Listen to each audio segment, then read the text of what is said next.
Welcome to V9 live TV news. ముందుగా headlines చూద్దాం.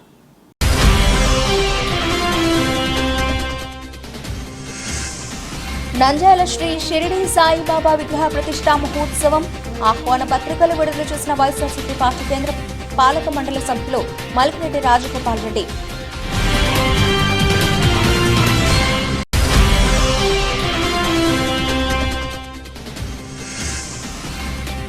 Nandyal rowdy షీటర్లకు counselling, చెడు అలవాట్లకు స్వస్తి చెప్పి సత్ప్రవర్తనతో మెలగాలని, ఎవరైనా దానికి భిన్నంగా వ్యవహరిస్తే ఉపేక్షించేది లేదు.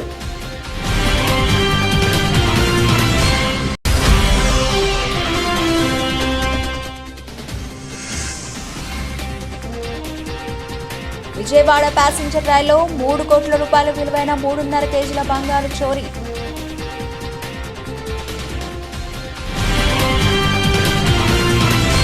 నంద్యాల బొమ్మల సత్రంలోని శ్రీ షిరిడి సాయిబాబా ఆలయం పునర్నిర్మాణ విగ్రహ ప్రతిష్ఠా కార్యక్రమం అక్టోబర్ 17వ తేదీన ప్రారంభిస్తున్నట్లు సాయి కమిటీ సేవకులు తెలిపారు. ఆదివారం ఆలయంలో వైఎస్ఆర్సీపీ రాష్ట్ర నాయకుడు Malkireddy Rajagopal Reddy, SVR engineering college chairman Venkataramareddy, doctor రామకృష్ణారెడ్డిలు హాజరై కరపత్రాలను విడుదల చేశారు. ఈ సందర్భంగా వారు మాట్లాడుతూ పునర్నిర్మిస్తున్న ఆలయం షిరిడీని తలపిస్తుందని, పూర్తిగా షిరిడి గ్రామాన్ని దర్శించుకున్న ఆనందాన్ని కలిగిస్తుందని అన్నారు. దాదాపుగా భక్తుల సాయం 3.50 కోట్ల రూపాయలతో నిర్మిస్తున్నట్లు వారన్నారు. అక్టోబర్ 13వ తేదీన గోపూజ, గణపతి యాగశాల ప్రారంభమై 14వ తేదీ, 15, 16వ తేదీన ప్రత్యేక పూజ నిర్వహించి 17వ తేదీన నూతన శ్రీనాథుని విగ్రహం, మహాగణపతి శ్రీ దత్తాత్రేయ, శ్రీకృష్ణ, శ్రీ వల్లి దేవసేన సుబ్రహ్మణ్య స్వామి, నందీశ్వర విగ్రహాలను ప్రతిష్ఠిస్తున్నట్లు వారు తెలిపారు. ఈ తేదీలలో ప్రతిరోజు అన్నదాన కార్యక్రమాలు నిర్వహిస్తామన్నారు. ఈ ప్రతిష్ఠ కార్యక్రమానికి భక్తులు పాల్గొని స్వామివారి కృపకు పాత్రలు కావాలని వారు కోరారు. ఈ కార్యక్రమంలో సాయి కమిటీ సేవకులు పాల్గొన్నారు. ఈరోజు బొమ్మల సత్రంలో షిరిడి సాయిబాబా మందిరం గోచర్ ఆవిష్కరించడం జరిగినది. ఎందుకంటే 13వ తేదీ నుంచి 17వ తేదీ వరకు స్వామివారి కార్యక్రమాలు జరుగుతాయి. అదేవిధంగా 17వ తేదీ స్వామిని పరమోత్సవం జరుగుతుంది. అదేవిధంగా 13వ తేదీ నుంచి ప్రతిరోజు అన్నదానం కార్యక్రమం జరుగుతుంది. అదేవిధంగా షిరిడి సాయిబాబా, మనము షిరిడీకి పోతే ఏ విధంగా ఉంటుందో ప్రశాంతత, గుడి లేకపోతే అదే విధంగా ఈ బొమ్మల సత్రం గుడి వస్తానే చూస్తానే అట్మాస్ఫియర్ కానీ ఇంకోటి కానీ గుడిని నిర్మించిన పెద్దలు అందరూ దాతలు సహకరించిన దాంతో ఈరోజు బొమ్మల సత్రంలోనే కాదు, ఎక్కడ చూసినా ఇంత బాగా కట్టినది అయితే ఎక్కడ చూడలేదు. మేము షిరిడీలో తిరిగినాము, ఇప్పుడు బయట తిరిగినాము. కాబట్టి ఈ గుడికి ప్రతి ఒక్కరు ఇచ్చిన దాతలకు మనస్ఫూర్తిగా కోరుకుంటున్నాం. అదేవిధంగా నంద్యాల ప్రజలు కానీ, చుట్టూ ప్రాంత ప్రజలు కానీ అందరూ దాదాపు నాకు తెలిసి మనం ఒక కమిటీని వేసుకొని అందరము 13వ తేదీ నుంచి ప్రతి ఒక్కరము మన బాధ్యతగా అందరము 13వ తేదీ నుంచి 17వ తేదీ వరకు మన వంతు మనం ప్రతి ఒక్కరం ఇక్కడ వచ్చి అంతో ఇంతో దేవుని స్వామి కార్యక్రమంలో పాల్గొనాలని చెప్పి మనస్ఫూర్తిగా కోరుకుంటున్నాను.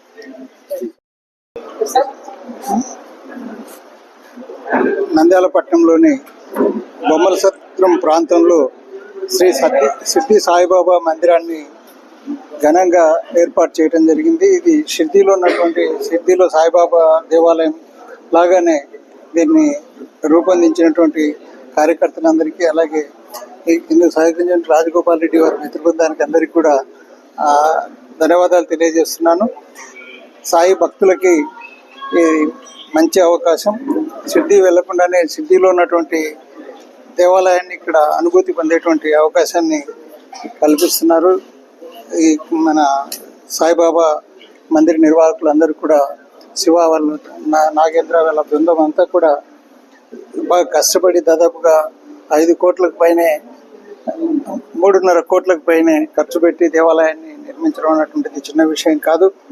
ఇలాంటి దేవాలయాన్ని నిర్మించినందుకు నంద్యాల పట్టణ వాసులకు అందించినందుకు ప్రత్యేకంగా వారికి అభినందనలు తెలియజేసుకుంటూ, దేవాలయాన్ని పరిశుభ్రంగా ఉంచుతూ మంచి నియమనిష్టలతో దేవాలయాన్ని దర్శిస్తూ దేవాలయ ప్రతిష్టను కాపాడుతూ అందరూ కూడా బాబా అనుమతితో, బాబా యొక్క ఆశీస్సులతో మంచిగా ఉండాలని కోరుకుంటున్నాను. మన బొమ్మ సత్రం షిరిడి సాయిబాబా మందిరము 3.5 సంవత్సరం నుంచి ఈ యొక్క రాయి నిర్మాణం ఎక్కడ లేని విధంగా ఆంధ్రప్రదేశ్లో ఇక్కడ నిర్మాణం జరిగింది. షిరిడి నమూనాతో ఇది దాతల సహాయ సహకారాలతో సంపూర్ణంగా ఈ రోజుకి అయిపోయింది.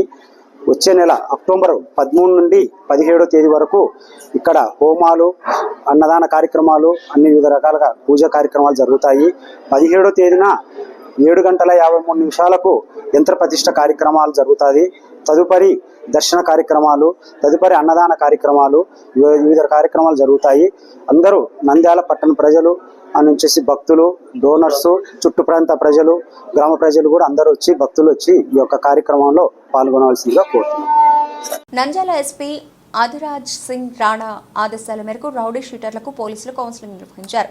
నంద్యాలను నేరరహిత జిల్లాగా తీర్చిదిద్దాలని ఎస్పీ ఆదేశాల మేరకు పాత నేరస్తులు, సస్పెక్ట్ షీటర్లకు కౌన్సిలింగ్ నిర్వహించారు. నంద్యాలలో 1 టౌన్, 2 టౌన్ పోలీస్ స్టేషన్లో రౌడీ షీటర్లకు సీఐలు సుధాకర్ రెడ్డి, ఇస్మాయిల్ కౌన్సిలింగ్ నిర్వహించారు. చెడు అలవాట్లకు స్వస్తి చెప్పి సత్ప్రవర్తనతో మెలగాలని, ఎవరైనా దానికి భిన్నంగా వ్యవహరిస్తే ఉపేక్షించేది లేదని పోలీసులు స్పష్టం చేశారు. ఎక్కడ చట్ట వ్యతిరేక కార్యకలాపాలకు పాల్పడినా చర్యలు తప్పవని పోలీసు అధికారులు హెచ్చరించారు. పోలీసు శాఖ ఆదేశాలు, సూచనలు పెడచెవున పెట్టి ప్రజాశాంతికి భంగం కలిగించే రౌడీ షీటర్లపై పీడీ యాక్ట్ నమోదు చేశామని తెలిపారు. ఎవరైనా సత్ప్రవర్తన మార్చుకోకుండా శాంతి భద్రతలకు విఘాతం కలిగిస్తే వారిపై పీడీ యాక్ట్ నమోదు చేస్తామని హెచ్చరించారు. అనుమానితుల కదలికలను పోలీసు శాఖ గమనిస్తూ ప్రత్యేక నిఘా ఉంచబోతుందని జాగ్రత్తగా ఉండాలని హితవు పలికారు. ఏమన్నా కేసుల్లో కానీ లేకపోతే పబ్లిక్ తిడం చేయడం అలాంటి ఏమంటే మా దృష్టి తీసుకోవాలని చెప్పి మేము కోరుచున్నాము. సో వారి ప్రతి కదలికలను మేము అబ్జర్వ్ చేస్తున్నాము, కీన్గా అబ్జర్వ్ చేస్తున్నాము. టెక్నికల్గా కూడా వాళ్ళని మేము నిఘా వేయడం జరిగింది. కాబట్టి ఈ ప్రతి వారం కౌన్సిలింగ్లో భాగంగా ఈరోజు చాలా మంది రౌడీ షీటర్లు వచ్చారు, వాళ్ళకి కౌన్సిలింగ్ చేయడం జరుగుతుంది. విజయవాడ ప్యాసింజర్ రైల్లో 3 కోట్ల రూపాయల విలువైన 3.5 కేజీల బంగారు ఆభరణాలను 50,000 రూపాయల నగదును కాజేశారు దొంగలు. ఈ మేరకు రైల్వే పిఎస్ ఫోన్లో ఫిర్యాదు చేశారు బంగారు నగల వ్యాపారి రంగారావు. పల్నాడు జిల్లా సత్తెనపల్లెకు చెందిన బంగారు నగల వ్యాపారులు అన్నదమ్ములు రంగారావు, సతీష్ కుమార్ కర్ణాటకలోని బళ్ళారి, హోస్పేట్ ప్రాంతాలకు వెళ్లి బంగారు నగలను అమ్మి రైల్లో తిరుగు ప్రయాణమయ్యారు. ఏసీ కోచ్లో 3.5 కేజీల బంగారు ఆభరణాలను 50,000 రూపాయల నగదు ఉన్న బ్యాగ్ను పెట్టుకుని నిద్రపోయారు. రైలు తెల్లవారుజామున నంద్యాల చేరక బ్యాగ్ను చూసి ఉన్నట్లు నిర్ధారించుకుని తర్వాత నిద్రపోయారు. వీరు వినుకొండ చేరేసరికి బ్యాగ్ మాయమైంది. నంద్యాల దొనకొండ మధ్య బ్యాగ్ను దొంగలు ఎత్తుకెళ్లినట్లు గ్రహించి నంద్యాల రైల్వే పిఎస్కు ఫిర్యాదు చేశారు రంగారావు. అయితే తమకు ఎలాంటి ఫిర్యాదు రాలేదన్నారు railway AI Jaleel. Nandyal district mobile association ఆధ్వర్యంలో ఆనంద గురూజీ గండే శ్యామును ఘనంగా సత్కరించారు. స్థానిక నంద్యాల పట్టణంలోని మొబైల్ అసోసియేషన్ ఆధ్వర్యంలో మొబైల్ షాప్లో పనిచేస్తున్న ప్రతి ఒక్కరికి బీమా సౌకర్యం ఏర్పాటు చేశారు. వారి కుటుంబాలకు చేయూతనివ్వాలని ముందడుగు వేసిన ప్రెసిడెంట్ విష్ణు మొబైల్ షాప్లో పనిచేస్తున్న ప్రతి ఒక్కరి గురించి ఆలోచిస్తూ వారి కుటుంబాలకు సహాయం చేయాలని చిన్న తప్పులతో అసోసియేషన్ను ముందుకు తీసుకెడుతున్నారు. ఈ సందర్భంగా మొబైల్ షాపులో పనిచేస్తున్న యువకునికి కాలు పోవడంతో అతనికి సహకారాలు అందించి ఆనంద్ గురూజీని ఘనంగా సత్కరించారు. ఈ కార్యక్రమానికి ముఖ్య అతిథిగా 12వ వార్డు కౌన్సిలర్ కండే శ్యామ్ సుందర్ ఆనంద్ గురూజీ ముఖ్య అతిథులుగా పాల్గొన్నారు. ఈ సందర్భంగా వారు మాట్లాడుతూ మొబైల్ షాప్లో పనిచేస్తున్న ప్రతి ఒక్కరికి ఏ అవసరం వచ్చినా తమ వంతు సహాయ సహకారాలు ఉంటాయని, ప్రతి ఒక్కరూ బ్యాంకులో మీ బీమా సౌకర్యం చేసుకోవాలని తెలిపారు. అదేవిధంగా తిరుపతిలో అగ్ని ప్రమాదంలో గాయపడిన అతనికి నంద్యాల మొబైల్ షాప్ అసోసియేషన్ ఆధ్వర్యంలో 25,000 రూపాయల చెక్కులు అందజేశారు. అనంతరం ముఖ్య అతిథులను ఘనంగా సత్కరించారు. వాడు ఎప్పుడు పిల్లానికి సేవ చేయడానికే సరిపోతుంది.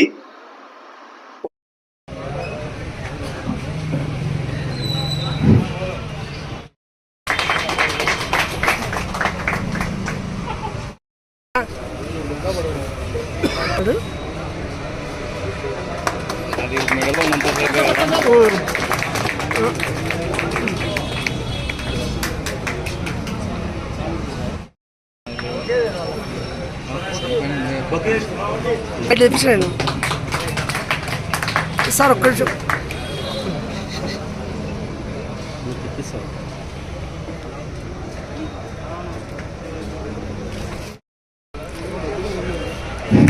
మీ అధ్యక్షునికి సన్మానం జరుగుతుంది. మంచి క్లాస్ కొట్టాయమ్మా. ఆనంద్ చెప్పినప్పుడు ఇంటికి నిలబడాలా, పేరు విష్ణు వాళ్ళ ఇంటి దగ్గరికి నిలబడాలా క్లాస్ నిలబడి కరీం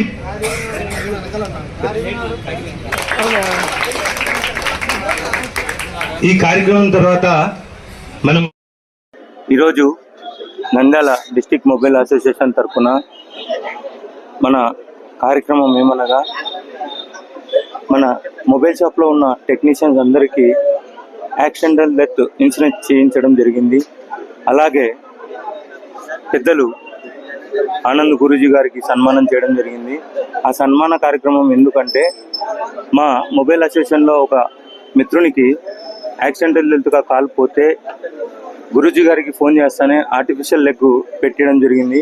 వారికి మా కృతజ్ఞతగా మేము సన్మానం జరిగింది. అలాగే మేము ఆహ్వానిస్తానే ఎమ్మడే కాదు అనకుండా వచ్చి ఈ కార్యక్రమానికి ఘన విజయం చేసిన కండే శ్యామసుందర్లాల్ అన్న గారికి మరియు బింగమల్ల శ్యామసుందర్కు కృతజ్ఞతలు తెలుపుతున్నాము. ఈరోజు ఈ కార్యక్రమం చేయడానికి అసలు మనలో మనం ఐక్యంగా ఉన్నామని మన మొబైల్ అసోసియేషన్ తరపు నుంచి ప్రతి ఒక్క కార్యక్రమం నేను వచ్చిన 3 సంవత్సరాల్లో ఏదో ఒక కార్యక్రమం చేస్తున్నాను. అలాగే తిరుమల తిరుపతి దేవస్థానం లడ్డు విషయంలో కూడా మేము ర్యాలీగా వెళ్ళాము. అలాగే తిరుపతి మొబైల్ టెక్నీషియన్ అసోసియేషన్కి 25,000 రూపాయలు చెక్కు పంపిణీ చేయడం జరిగింది. ఎందుకంటే అతనికి ఫైర్ యాక్సిడెంట్లో 2 చేతులు, ఒక కన్ను, ఒక చెవు పోవడం జరిగింది. అది మా సోదరుడు, మా ఇంటి మిత్రుడని మన అసోసియేషన్ తరపు నుంచి మన మిత్రులందరూ కలిసి 25,000 రూపాయల చెక్కును పంపిణీ చేయడం జరిగింది. ఈ కార్యక్రమానికి అందరూ సహకరించినారు. వీరందరికీ ధన్యవాదాలు తెలుపుతున్నాను. మీకు ఒక కృతజ్ఞత అనేది చెప్పాల్సిన అవసరం ఉన్నది. మాకు ఈ వేదిక ఒక ఉపయోగపడిందని చెప్పి నేను అనుకుంటున్నా. ఎందుకంటే మొన్న మన రాష్ట్రంలో జరిగిన సార్వత్రిక ఎన్నికల్లో విష్ణుతో పాటు మిగతా ఒక 5-6 మంది మీ ఉపాధ్యక్షులు, సెక్రటరీని మేము కలిసి తెలుగుదేశం పార్టీకి మీరు సంపూర్ణ మద్దతు ప్రకటించమని చెప్పి కోరినాము. అలాగే మీరు ఆ మద్దతు ప్రకటిస్తే ఎల్లప్పుడూ కూడా మీకు మేము అండగానే ఉంటాము. పెద్ద ఆయన ఆ భరోసా ఇచ్చారు, మాకు కూడా చెప్పారని చెప్పినందుకు మీరందరూ కూడా వన్ సైడ్గా తెలుగుదేశం పార్టీని సమర్థించి మన గౌరవనీయులు ఎన్ఎండి ఫరూక్ గారి గెలుపుకు కృషి చేసిన అందులో మీరు కూడా భాగస్వాములు అయినందుకు ఈ సభాముఖంగా మీ అందరికీ నేను ధన్యవాదాలు తెలియజేస్తున్నా. నా ఆప్తమిత్రుడు ఆనంద్ నంద్యాల జిల్లా కోఆర్డినేటర్గా ఉంటూ ఈరోజు ఎన్నో కార్యక్రమాలు చేపట్టాడు. అలాగే ఇందులో భాగంగానే ఆ స్పిరిట్ ఉంది కాబట్టి ఆ భారత్ వికాస్ వాళ్ళు పంపించిన చిన్న మెసేజ్తో ఈరోజు దాదాపు 60 మందికి అవయవాలు ఫ్రీగా ఏపీయడం జరిగింది. అందులో మీ కుటుంబ మా పిల్లలు రూపాయి కూడబెట్టి ఇల్లు కట్టుకొని ఈ స్టేజ్కి వచ్చాం. ఇప్పుడు మళ్ళీ రోడ్డు మీద పడేస్తానంటే ఎలా? మాకు ఏ డబుల్ బెడ్రూమ్ వద్దండి. మా బెడ్రూమ్ మాకు ఉంచితే చాలు. మేము ఏమీ కబ్జా చేయలేదు. అన్ని కాగితాలు క్లియర్గా ఉన్నాయి. ఎవరు వస్తారో రమ్మనండి. మేము 5 ఇయర్స్ నుంచి ఉంటున్నామండి. మా పిల్లలు కష్టపడి చాలా జాగ్రత్త పైసా కూడబెట్టి మా పిల్లలు మేము చదివించుకున్నాము. వాళ్ళు ఒక స్టేజ్కి వచ్చారు. ఇప్పుడు ఏమని ఇంత స్టేజ్కి వచ్చిన తర్వాత మీరేమని కూలదొస్తారంటే మేము ఒప్పేది లేదండి. అసలు ఎందుకు ఒప్పుకుంటామండి? ఇప్పుడు మళ్ళీ మమ్మల్ని రోడ్డు మీద పడేస్తారా? మాకు ఏ బెడ్రూమ్లో వద్దండి. మా బెడ్రూమ్ మాకు ఉంచితే చాలు. మా ఇల్లు మాకు ఉంచాలి అంతే. మాకేమీ అవసరం లేదు. ఎందుకంటే మేము చిన్నప్పటి ఇప్పుడిప్పుడే మేము పడుతున్నామండి. ఎందుకంటే మా పిల్లలు కష్టపడి మమ్మల్ని ఒక స్థాయికి తీసుకొచ్చారు. మళ్ళీ వాళ్ళు మొదటి దిగిపోతే మాకు ఎలాగండి? కింద మించే 10 మెట్టు వరకు మేమేమని ఎంతో కష్టపడి మళ్ళీ మొదటి స్టెప్గా వస్తే మేము ఎలా ఊరుకుంటామండి? అసలు మేము ఊరుకోమండి. ఊరుకునే ప్రసక్తే లేదు. మాకు డబుల్ బెడ్రూమ్ ఇల్లు ఇస్తా ఉంటున్నారు. మాకు డబుల్ బెడ్రూమ్ వద్దండి. మా ఇల్లే మాకు కావాలి. మేము ఎంతైనా పోరాట చేస్తాం. మేము మాత్రం ఒక స్టెప్ దిగం. మా మించి వాళ్ళు కూలీలు చేసినా పర్లేదు. మా ప్రాణాలు పోయినా మా పిల్లల కోసం మేము త్యాగం చేస్తాం. అంతేగాని మేము దిగే ప్రసక్తే లేదండి. అసలు ఇప్పుడు ఆ ఇల్లు పోతే మీ పరిస్థితి ఏంటమ్మా? మేము పోనివ్వమండి. అసలు ఎవరు వస్తారో చూస్తామండి. మేము ఎందుకు వస్తారండి మా ఇంటికి? మేము రానివ్వం. అసలు ఎందుకు వస్తారు? ఏం వాళ్ళు ఏమైనా మాకేమైనా కబ్జా చేసుకుని రాదు కాదు. కబ్జా చేసుకోలేదు. అన్ని కాగితాలు క్లియర్గా ఉన్నాయి. ఎవరు వస్తారో రమ్మని చూపిస్తాం. మేము రేవంత్ రెడ్డి గారు నమస్కరిస్తూ చెప్తున్నాం. మాకు హాని తలపెట్టవద్దు.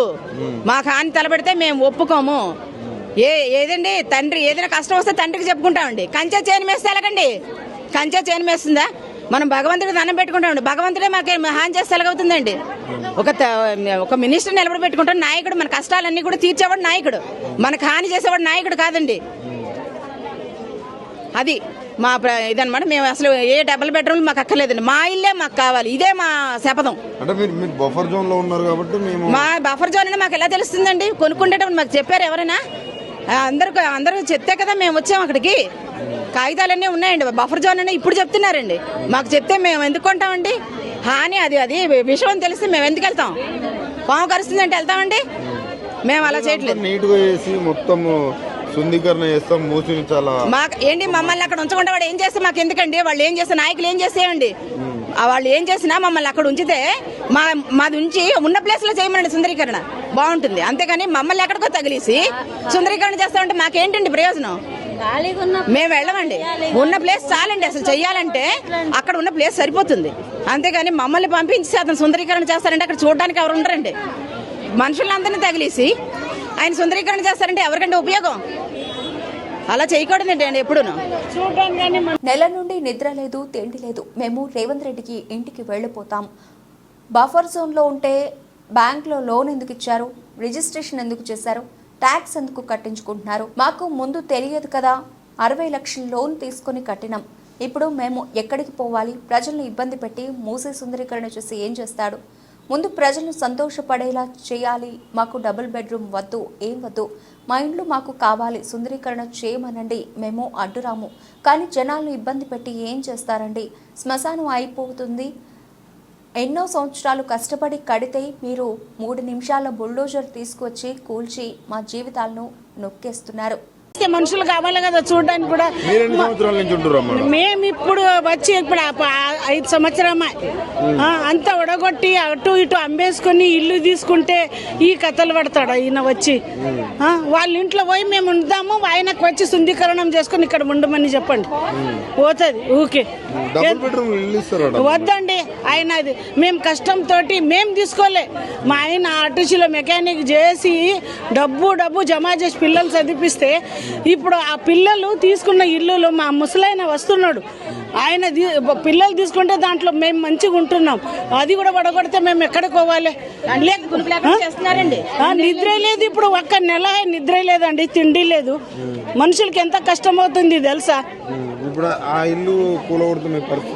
మా పరిస్థితి ఏం లేదు. మేము అది బసన్లు తీసుకొని పోయి ఆయన ఇంట్లో ఉంటాం. మొత్తానికి ఆయన ఇంట్లో కూర్చుంటాం. రేవంత్ రెడ్డి ఇంటికి వెళ్ళిపోతాం. బఫర్ జోన్ లో ఇల్లు కట్టుకున్నారండి. బఫర్ జోన్ లో మేము కట్టలేదండి. మేము అడిగి అందరి దగ్గర లేదు.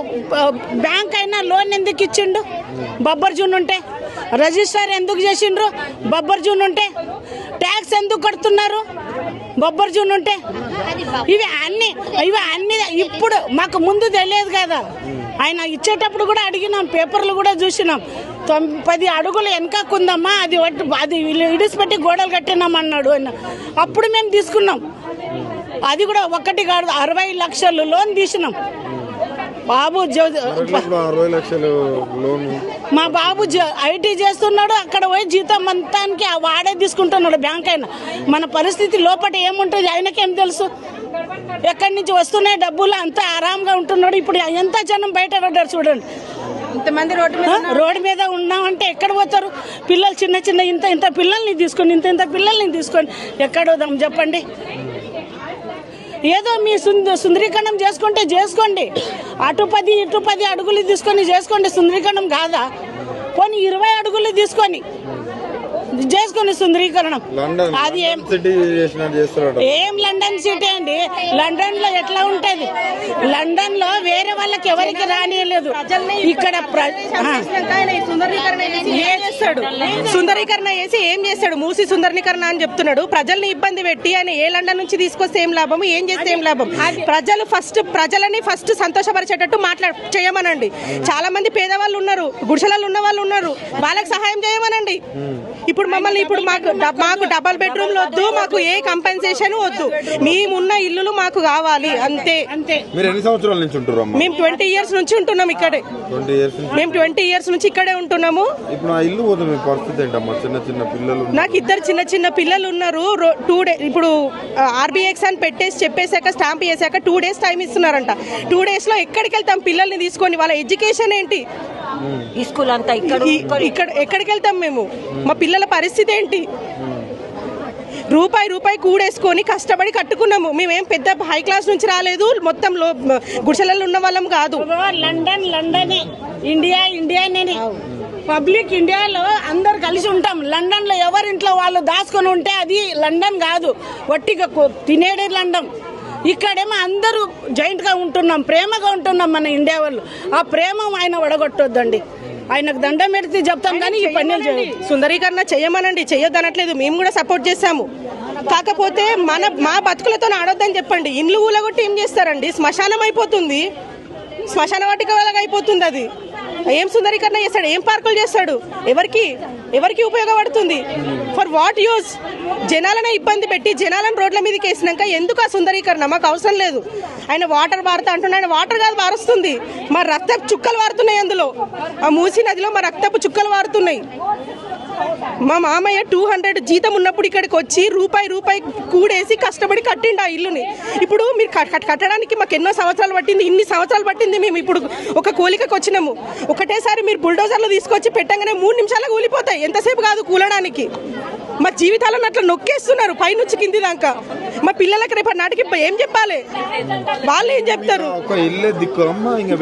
మాకేం లేదండి, మేము ఊరు నుంచి వచ్చి ఇక్కడ బతుకుతున్నాము. మా పిల్లల భవిష్యత్తు కోసం అని చెప్పి మా అత్తమామ ఊరిని ఇడిచేసి అన్ని ఇడిచేసి ఇక్కడికి వచ్చి ఇక్కడ కట్టుకున్నారు ఇల్లు. మాకు ఇది ఒక్కటే ఆధారం. ఇది పోయింది అంటే మాకు ఏది లేదు, రోడ్ల మీద పడతాం. మా బతుకులే రోడ్ల మీద అవుతాయి. పెద్ద వాళ్ళు ఉన్నారు, ఇంట్లో హార్ట్ పేషెంట్స్ ఉన్నారు, వాళ్ళ పరిస్థితి ఏంటి? వాళ్ళకి ఏమన్నా అయితే రేపు మీరు వస్తారా?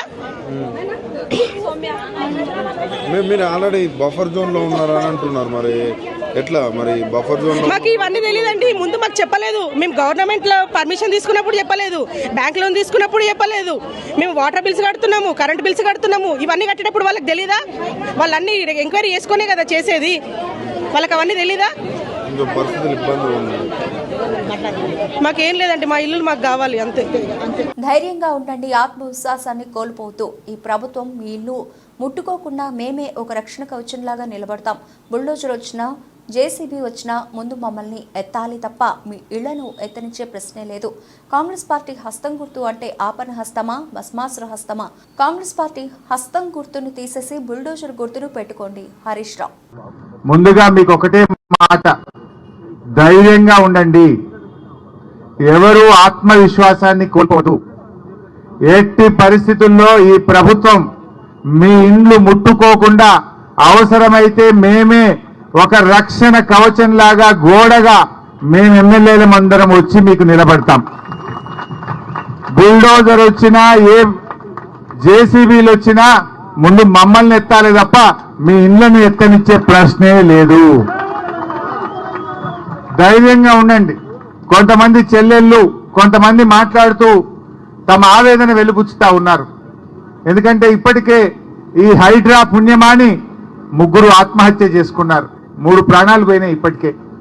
ఇంకెవరు చనిపోవద్దు దయచేసి. అలాంటి ధైర్యాన్ని కోల్పోయే పని చేయకండి. We are all with you. ఎట్టి పరిస్థితుల్లో మీది న్యాయబద్ధమైన కోరిక. ఏం పేదలను బుల్డోజర్లు పెట్టి ఇబ్బంది పెడతారా?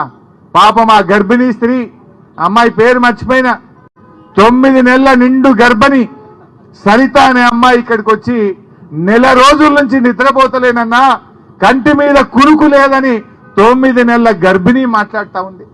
నిన్న తెలంగాణ భవన్కి వచ్చి అక్కా చెల్లెలు మాట్లాడుతుంటే నా కళ్ళల్లో నీళ్లు ఆగలే, నీళ్లు కారిపోయినాయి నాకు తెలియకుండానే. నాకు అర్థమైతలేదు ఈ రేవంత్ రెడ్డిది రాతి గుండెనా ఇంకేమన్నా గుండెనా నాకైతే అర్థమైతలేదు.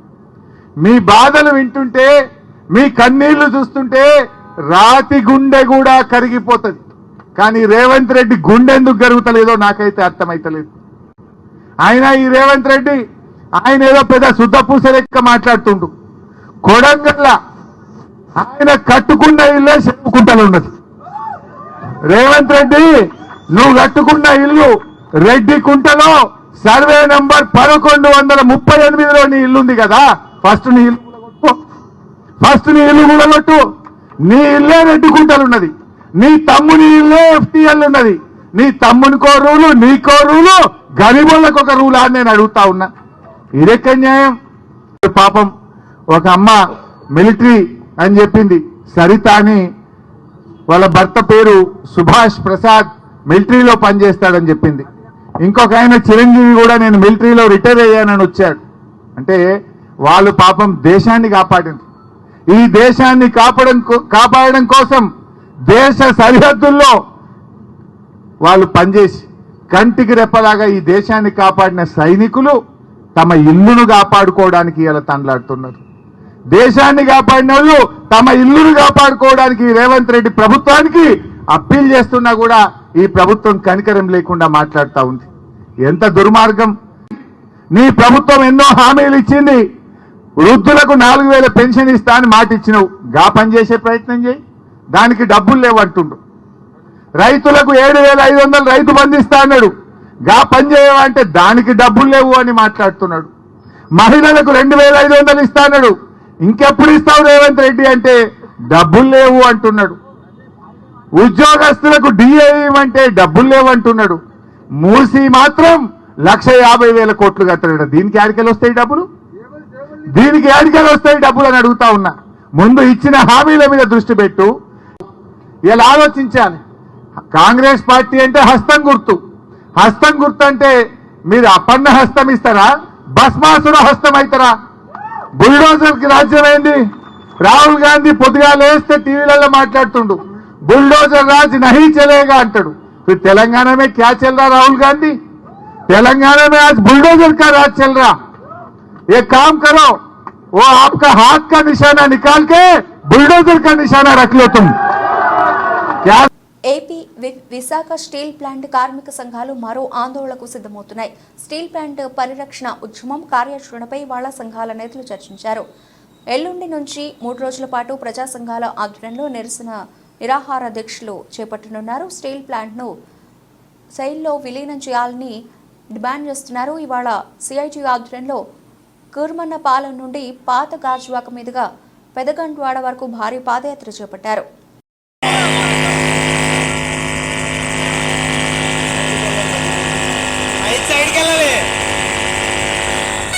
మైక్ సైడ్కి వెళ్ళాలి, బాక్సుల ముందు ఉండకూడదు. మైక్ సైడ్కి వెళ్ళాలి, మైక్ సైడ్కి వెళ్ళాలి, సైడ్కి వెళ్ళాలి.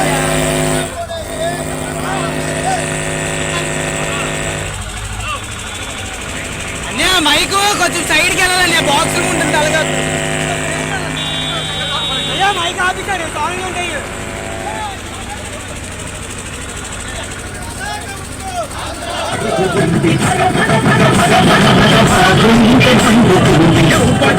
అమ్మేది ఎవడుగా కొనేది, కొనటానికి ఆడెవ్వడు, అమ్మటానికి ఎవ్వడు,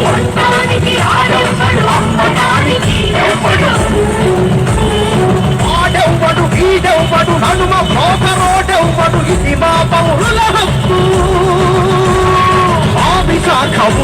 ఇది మా బతుకుల దిక్కు,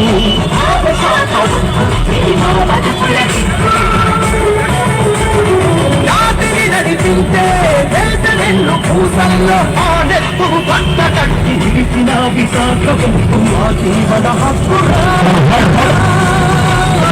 బులెటిన్ ముగించే ముందు హెడ్లైన్స్ మరోసారి.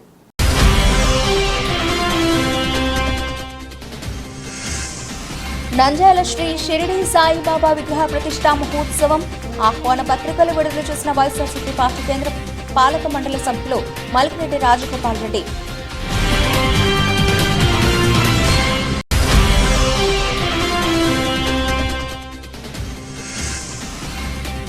నంద్యాల రౌడీ షీటర్లకు కౌన్సిలింగ్, చెడు అలవాట్లకు స్వస్తి చెప్పి సత్ప్రవర్తనతో మెలగాలని, ఎవరైనా దానికి భిన్నంగా వ్యవహరిస్తే ఉపేక్షించేది లేదు.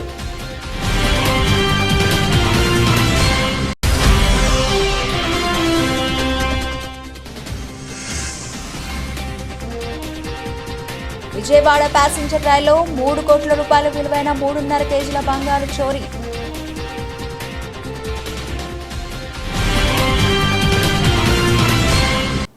ఇవి ఇప్పటివరకు నబిల్సిన అప్డేట్స్. మరిన్ని అప్డేట్స్తో మళ్ళీ కలుద్దాం. అంతవరకు సెలవు, నమస్తే.